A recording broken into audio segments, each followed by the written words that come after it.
I have never felt lonesome, or in the least oppressed by a sense of solitude, but once, and that was a few weeks after I came to the woods, when, for an hour, I doubted if the near neighbourhood of man was not essential to a serene and healthy life.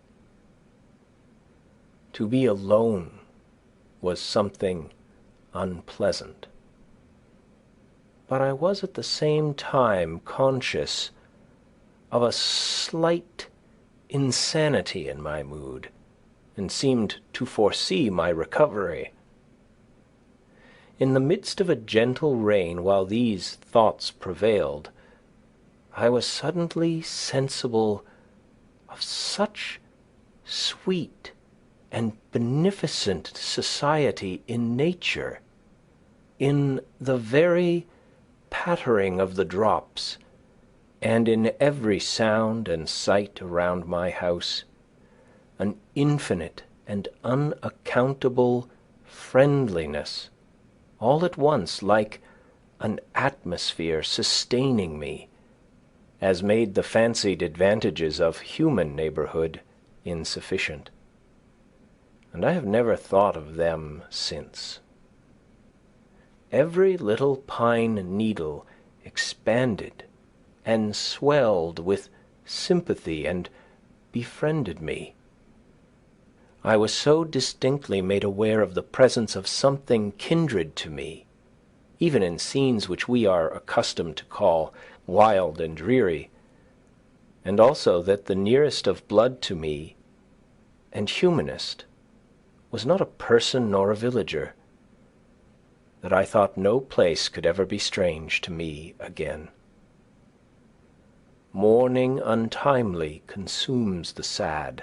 Few are their days in the land of the living, beautiful daughter of Toscar.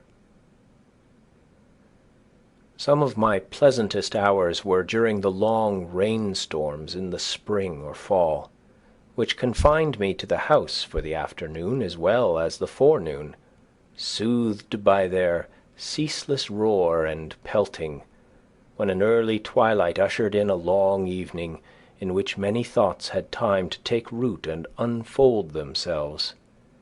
In those driving north-east rains, which tried the village houses so, when the maid stood ready with mop and pail in front entries to keep the deluge out, I sat behind my door in my little house, which was all entry, and thoroughly enjoyed its protection.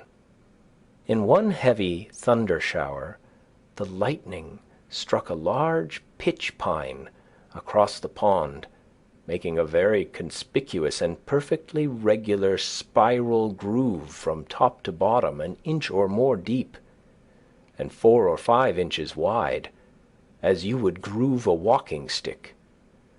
I passed it again the other day and was struck with awe on looking up and beholding that mark, now more distinct than ever, where a terrific and resistless bolt came down out of the harmless sky 8 years ago. Men frequently say to me, "I should think you would feel lonesome down there and want to be nearer to folks, rainy and sunny days and nights especially." I am tempted to reply to such, this whole earth which we inhabit is but a point in space. How far apart, think you, dwell the 2 most distant inhabitants of yonder star, the breadth of whose disk cannot be appreciated by our instruments? Why should I feel lonely? Is not our planet in the Milky Way? This which you put seems to me not to be the most important question. What sort of space is that which separates a man from his fellows, and makes him solitary? I have found that no exertion of the legs can bring two minds much nearer to one another. What do we want most to dwell near to? Not to many men, surely. The depot, the post office, the bar room, the meeting house, the schoolhouse, the grocery, Beacon Hill, or the 5 Points, where men most congregate, but to the perennial source of our life, whence in all our experience we have found that to issue, as the willow stands near the water and sends out its roots in that direction, this will vary with different natures, but this is the place where a wise man will dig his cellar.